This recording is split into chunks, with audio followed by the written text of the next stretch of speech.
Hey guys, welcome back to my channel, or welcome if you are new here. As you can tell by the title of this video, I am pregnant with our rainbow baby. I am so excited to be finally sharing the news here on YouTube. If you guys are new here, we did lose our last pregnancy. It was a missed miscarriage around 14 weeks pregnant, and I had to go through a D&C procedure. About 7 weeks after my D&C, I got my period back.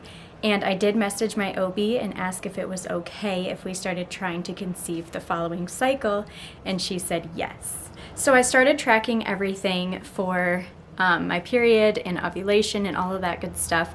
But one day I had this really strange cramping in my lower stomach and in my lower back. It was like a backache kind of. It wasn't excruciatingly painful or anything even. It wasn't even as bad as like a period, but it was definitely noticeable. So I messaged my OB again and I was like, why am I having this cramping? I just had my period like a week ago. I don't understand what's going on. Is something wrong? And she was like, I think you might be ovulating. So she's like, this would be a great time to start trying for a baby, or a great time to try to conceive. So that's what we did. And then a few days after that, actually I think it was about a week later, I had another cramping episode. So this time it was a little bit different. So like I said, it was about a week later, but it was the same area. So it was in the front and then in my lower back. But the lower backache was really painful. And then this time it was like if you were to cut open my stomach and put a giant bowling ball in my stomach, pushing down on my like uterus. It felt this heavy pressure in my uterus, in my lower stomach, and my lower backache was so painful. Don't always trust Google, but I did Google why am I cramping a week before my period? Why do I have a lower backache a week before my period? And pretty much everything that popped up was implantation cramping, implantation backache, implantation pain.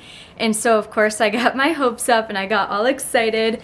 And I remember that night sitting on the couch with Adam and being like, babe, I'm pretty sure our baby is implanting as we speak. And he's like, yeah, okay.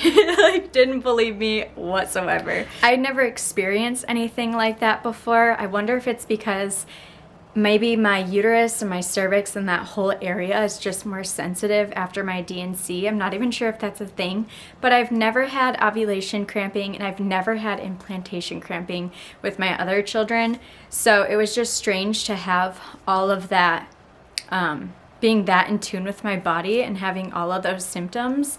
But pretty much the ovulation cramping, like spot on tracked when we needed to try for the baby, even though we were already trying like every day anyway. But then the implantation cramping was very much like, hey, you're gonna be pregnant in like a week, just watch. Because it was just so easy to tell what was going on, which like I said had never happened before. So a few days after my implantation cramping, I took a pregnancy test at about 8 DPO. I wasn't going to tell you guys that because it's kind of embarrassing. Like, I don't know. 8 DPO is so early to be taking a test, and obviously it was negative.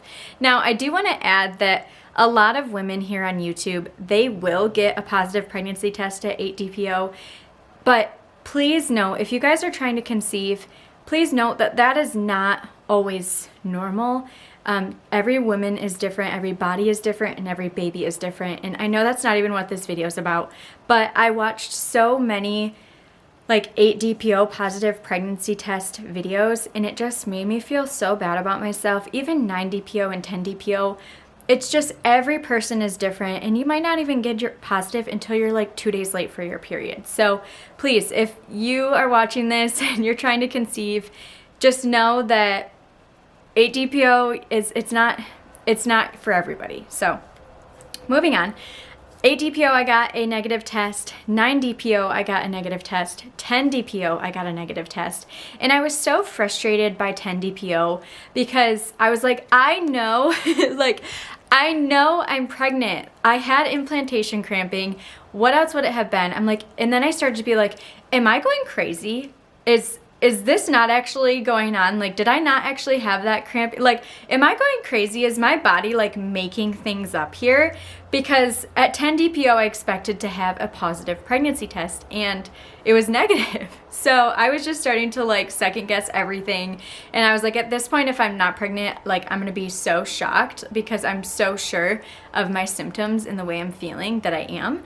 But finally, 11 DPO, I woke up at like 6 in the morning. I had to go to the bathroom so bad.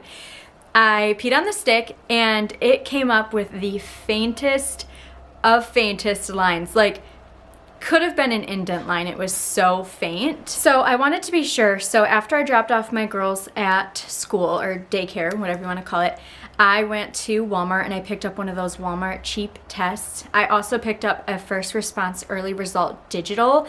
I wanted to have a test to literally say yes or no. I didn't want to have to figure out whether there was a second line or whether there wasn't a second line. It just messes with my head too much. So I ended up picking up a digital, and when I peed on that one a few hours later, it said yes. A few weeks after that, I ended up about 5 weeks pregnant. I ended up having this left-sided cramping, this left-sided pain, and it was very noticeable, very prominent on that left side, and it was starting to concern me because it went on for days. So I went into the ER because I wanted to get checked out. It was a weekend, so I couldn't go into my regular doctor's office. But I went into the ER and they checked my cervix. They took my HCG levels. My HCG levels were 2,240. And when they checked my uterus, there was no baby in there. No gestational sac, no yolk sac, no nothing. My uterus was completely empty. So my OB ended up being at the hospital. It must have been like her shift to be working there. So she ended up coming down. I was bawling my eyes out because I was like, it's probably ectopic in my left tube. And she came in and she was like, with your HCG levels being so high, between 1,500 and 2,000, we should see at least a gestational sac in your uterus, and we see nothing. There's nothing in your uterus. So she's like, that's why I'm concerned that it could be in that left tube there, you're having that pain. And she's like, I would take your left tube right now and take everything out, but she's like, I want to be 100% sure that that's what's going on. She said, come back in 2 days. We will look at everything again. We'll take your HCG levels again, and we'll just kind of see if anything pops up. But I want you to be prepared for an ectopic. Don't eat after midnight. Don't drink after midnight. And we'll come in. If we see something, great. If not, then you're going to have to go back for surgery. So I went back in, 2 days later. And the second she put that probe up there, there was a gestational sac and a yolk sac. So within like 36 hours, baby just came out of nowhere, which is just a miracle in itself, because I had gone into that appointment thinking that I was gonna have to go in for surgery because there wasn't a baby in my uterus, and it was just so scary. And I just remember thinking, am I really losing 2 babies back to back? And not only losing 2 babies, but losing my left tube with it. I just remember it just being such a scary thing for me. Everything ended up being perfect. About 6 weeks pregnant, I ended up getting sick. I started feeling really, really nauseous around this time, which is about when I started feeling sick with all of my children. So nausea, super bloated, headaches, just all the symptoms just hit me all at week 6. Sorry, I have my notes here and I just want to make sure. Yeah, also I was really crampy in the front. I had a lower backache again, and then I just felt just yucky and tired and just really, not feeling like myself. My hair was really dry and brittle. My face started to break out. I just was not feeling like myself.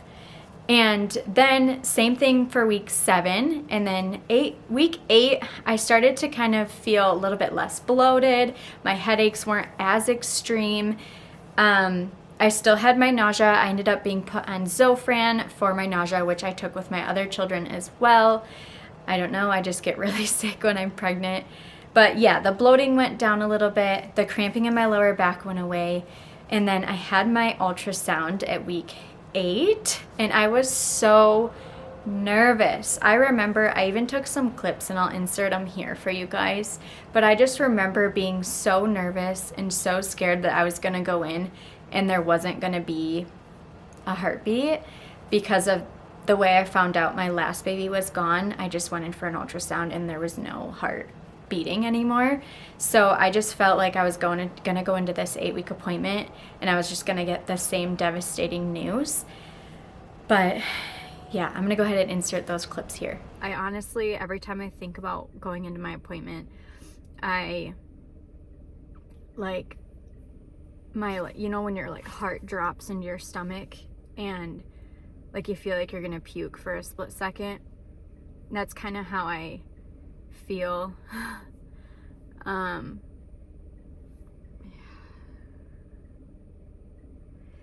just terrified that I'm gonna go in and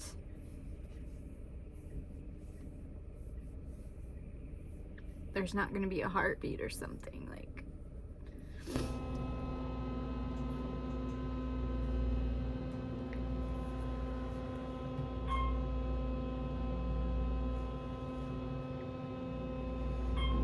it's not going to show much, but the little yolk sacs there like an angel halo. I want you to look at it that way, yeah. Okay? You can't really see much. I can't make this like any more photogenic. But look at the halo. That's what I'm going to do. See the halo? My heart. I don't know. I'm so happy and so grateful that things are going well so far. And I just remember when I first took that test, it was just pure anxiety and nerves. And of course I was excited, but once you lose a baby when you're pregnant and you know you have a miscarriage or stillborn or anything, you lose the innocence that a pregnancy test equals a baby. Because when I was pregnant with the girls, oh man, ignorance is bliss, you guys, because I had no problem. Like the second I saw that yes or pregnant on the positive pregnancy test, I was like, oh my gosh, let's go shopping, like order stuff on Amazon, like let's get ready for this baby. And it was all excitement, which is wonderful. But after you lose a baby, pregnancy, you just look at pregnancy so much more differently and it's so much more scary. So I hope that I feel less scared as time goes on, but I feel like I'm gonna be nervous for ultrasounds for a while. Hopefully I'll feel better soon, but if you guys are pregnant after a loss, oh my gosh, like you're doing great. You got this. I can't even give much advice because I know how it feels and everyone tells me everything's gonna be great, everything's gonna be fine, and I'm just like, how do you know that? How do you know that? You don't know that, and it's so hard, but I am excited for this baby, and I am so excited to like finally bring home a baby, but we still have such a long ways to go, so I'm just gonna have to find a way to just stay positive and just celebrate and do the best I can to like make this such a positive experience for myself and for the baby. Nothing special about week 9. Week 8 and week 9, same things, just I ended up getting headaches back at week 9, so I had to take some Tylenol. I've been nauseous this entire time since week 6, so that's been kind of steady. I did start kind of getting a bump around week 9, not where it's just like kind of looks chubby down there, but an actual like little bit of a hard bump down low. So that was really cute to see, because before I know it was just bloating. It wasn't actually my uterus or anything like that.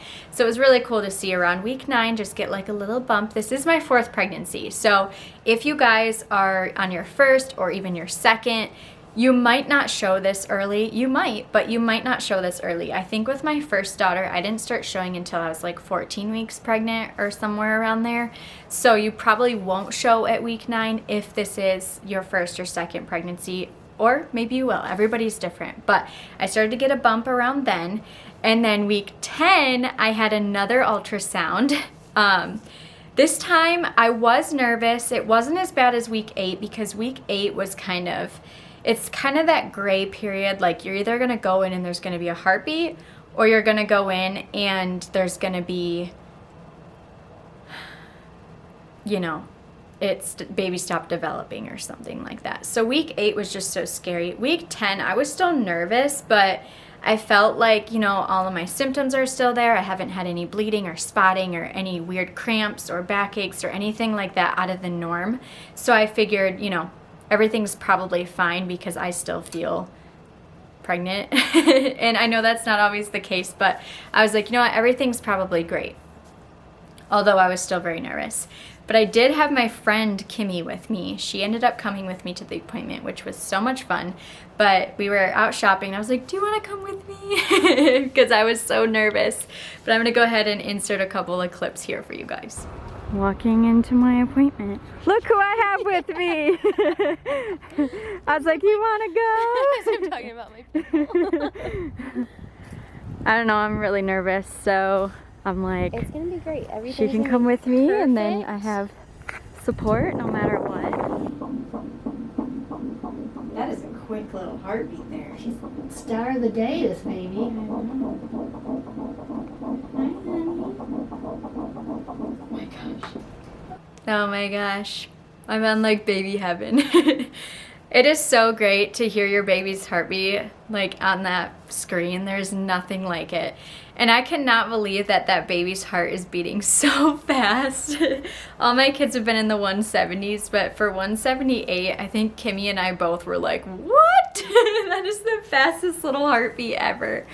But yeah, that is my pregnancy so far, you guys. I have had a roller coaster of a pregnancy. Nothing crazy, but just pregnancy after loss is something special. It is crazy. It is a ride, a roller coaster ride. But if you are one of those mamas who is pregnant after a loss, I want to pat you on the back because it is not easy. And I see you. I hear you. I am you.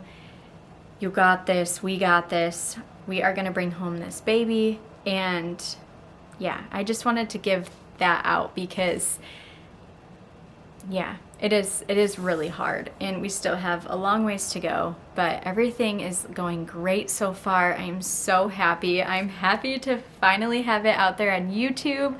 I plan to be doing so many more videos this pregnancy. I want to do updates and shopping hauls and all of that fun stuff. I'll definitely be doing a birth vlog video, packing my hospital bag. If you guys are interested in all of that fun baby shenanigans, go ahead and like this video, subscribe to my channel, and I will continue to post about it as much as I can. But I'm gonna go ahead and show you guys my bump before I end today's video. It is so cute. It's nothing huge, but it's definitely noticeable. So I'm gonna show you guys. It's just the cutest little bump. There it is. Nothing too crazy, but definitely a baby bump going on there. And it's like hard too. Hi sweet pea. Hey, sweet baby. All right, you guys, that is all for this video. I hope you enjoyed watching, and I hope to see you guys for my next video. Thanks for watching. Bye.